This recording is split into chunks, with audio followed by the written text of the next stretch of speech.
neonatal pediatric support, and a neonatal nurse practitioner with board certification. Michelle is highly qualified, highly trained, but most importantly, she has an ethics and a morality that we see lacking in pretty much every field today, but especially now in medicine. When she blew the whistle on this practice, when she put herself out there and talked about things that other people weren't doing, it's very, very important, because if you don't have ethics, if you don't have morality, all the training and certification and knowledge that you get just makes you more dangerous. And that's what we're seeing right now in the medical profession. So joining us now is Michelle Roden with Nurses Against Mandatory Vaccines. Thank you for joining us, Michelle. Thank you for having me. I just wanted to make a correction that I'm not the founder of Nurses Against Mandatory Vaccines. I'm a founding board member, so I'm one of the original board members, but Amy Kenyon is actually the founder. Okay, good. Now I want to go back and recall for our viewers what you told us on May 1st that you had seen being done with young babies, premature babies who were suffering in the neonatal intensive care, what they were saying about vaccines at the time. Well, I had mentioned that they go ahead and vaccinate premature infants on time, meaning that once they are 2 months old, they're ready for their 2-month vaccines, regardless of the fact that they may still have supposed to have been inside their mother's stomachs and not even born yet. Mm-hmm. And some of the things that we're seeing and are being said are things like a neonatologist calling from the step-down unit down to level 3 to the more intensive unit saying, hey, I'm going to give these 4 babies their 2-month vaccines this weekend, so I just want to make sure you had 4 beds ready because we know they're all going to have issues and need increased care. And that was bombshell information, because that violates one of the core ethics of the medical foundation profession that we've always seen, and that is first do no harm. They knew this was going to harm the children, but they were going to go ahead and blindly or follow this schedule. Absolutely. You know, and I mentioned that I had sat in a call room before with a bunch of providers saying, hey, we have this 25-weeker that was so strong, they never required intubation with a breathing tube to actually go onto the vent, had a less invasive type respiratory support. And you come in and they're like, oh, how embarrassing. We gave that baby his 2-month immunizations and now he's intubated and on the vent for the first time. Oops.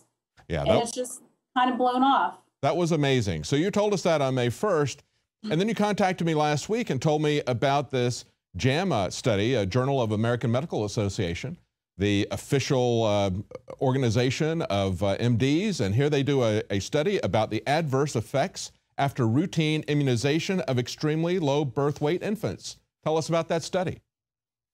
Well, first, extremely low birth weight infants are 28 weeks in gestation or less, or under 1,000 grams, approximately 2.2 pounds or less at birth. And you had a group of physicians and a practitioner that went into a database of a large neonatology corporation with almost 14,000 infants looked at. And what the results said were that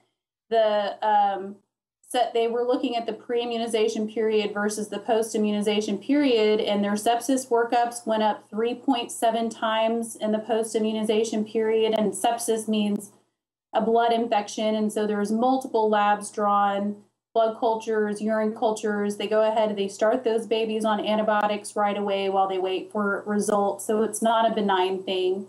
Yeah, it's life-threatening, isn't it? Right, it's life-threatening, and even if it ends up not being an infection, they've still had pain, they've had invasive procedures, and they've had antibiotics given, which is not a benign thing for these babies that have very sensitive intestines. And so it's a big deal. And then we had increased respiratory support 2 times higher in the post-immunization period. And then intubation, actually getting intubated with a breathing tube and going on the vent, was about 1.7, 1.8 times higher. And what really shocked me, I had to read it about 3 times, was when I got down to the conclusion, they said, based on this, there was no difference in reaction between single shots and combo shots. And so you can just go ahead and keep giving the combo vaccines. Isn't that amazing? That was the only thing they were concerned about. Can we tweak this a little bit by giving them a combo vaccine or a singular vaccine? No, it doesn't make any difference. So go ahead and do this to them, even though, and to repeat these numbers, 112% increase in respiratory support needed post-vaccine. This is the Journal of American Medical Association saying this. A 257% increase in sepsis. That's a life-threatening infection. Just go ahead and do it because we have to follow this vaccination schedule. That is the most important thing to them, isn't it? It isn't the patient's health. It isn't their suffering. It isn't subjecting them to life-threatening situations. It's sticking to the vaccine schedule.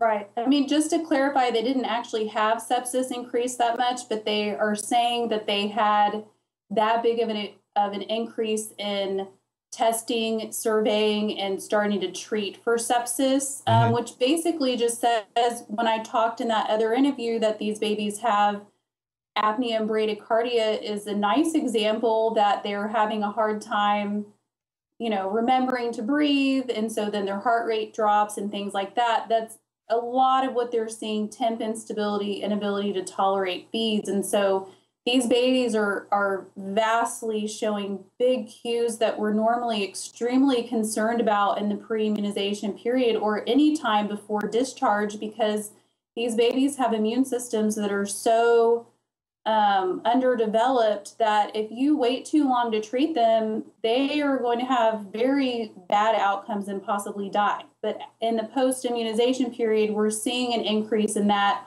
And apparently we're not worried because the whole point of the study was to make sure that these babies get vaccinated on time and that it doesn't matter what you're vaccinating with.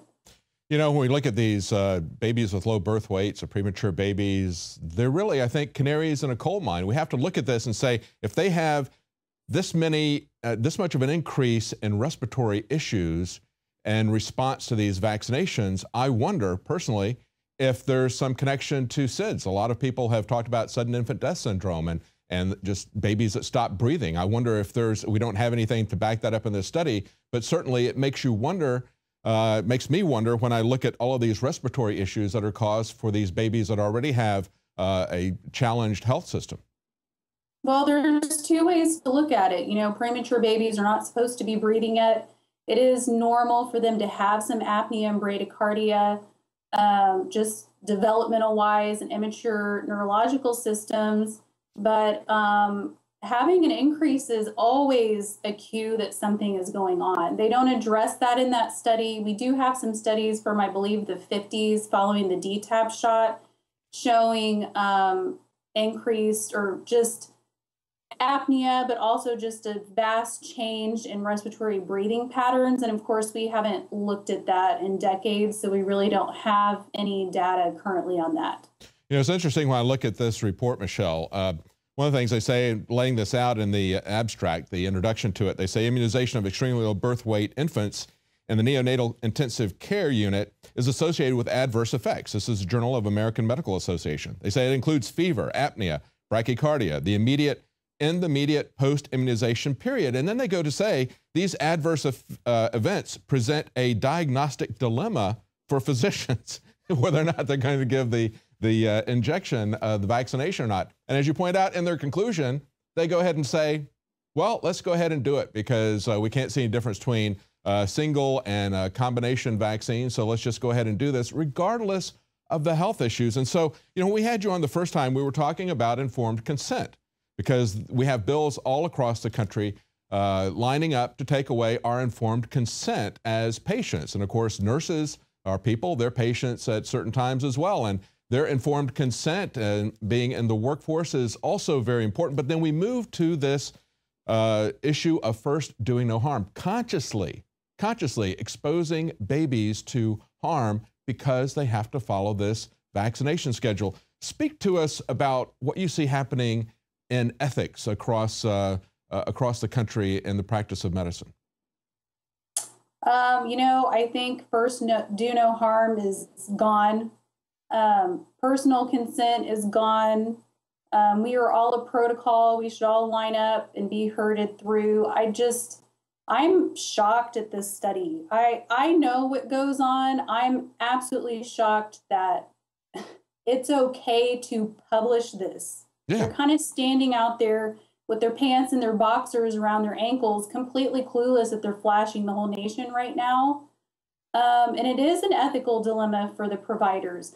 Something that's really woven through this study is they're pointing out that they're looking at incidences, and maybe they're looking at incidences of apnea and bradycardia, and they are saying, hey, there's a sharp decrease in events in the 3 to 5 days before immunizations, and then they're giving the immunizations and they spike back up.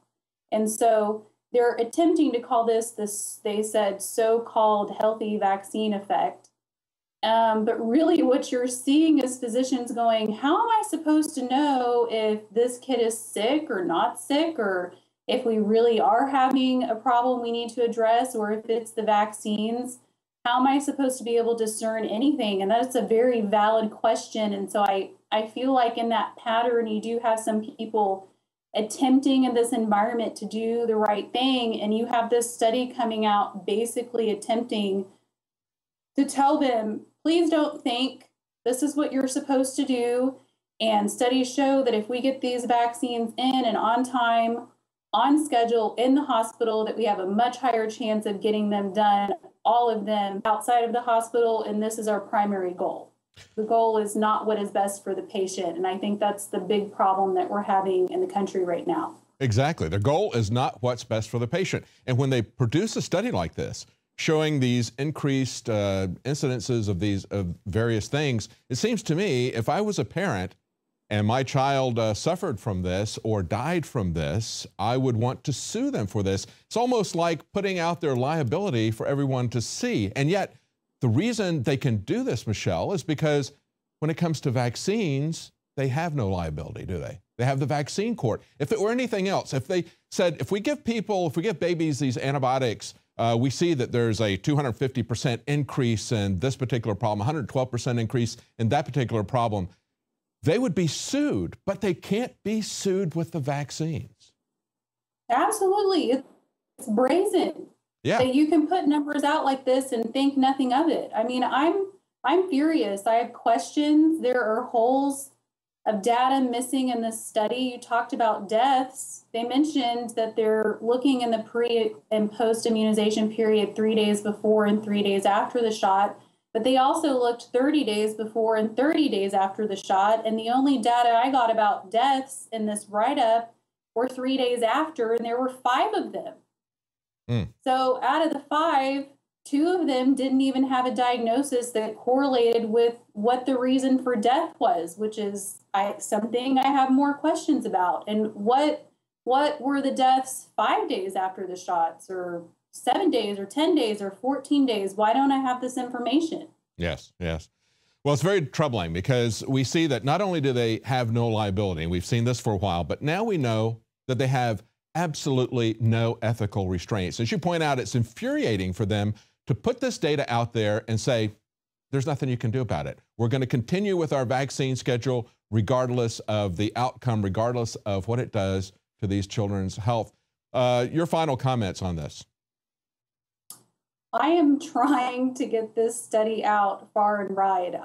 At this point, if we can't wake the medical community up to go, hey, all of you need to pick this study up and you need to read it front to back, and you need to highlight it and mark it and make a list of questions that you have at the back, just like I did. And I just think, if this doesn't wake people up that we are blindly doing something that is harming children, and yes, this doesn't wake people up, I have no idea what's going to. I'm scared for this country. yes, I want Duke University to be embarrassed that the lead investigator is working for them. I want the corporation where this data came from to be embarrassed. I want the hospitals and the providers. Everybody needs to be embarrassed. You're all caught with your pants down. Get it together. And this is something that we need to disseminate, as you said, far and wide, because, of course, we see in California, SB 277 looks like that's going to the next step this week, perhaps. And that's not the only state where this is happening. There are mandatory vaccines being put out legislatively across this country. So the public needs to wake up. The medical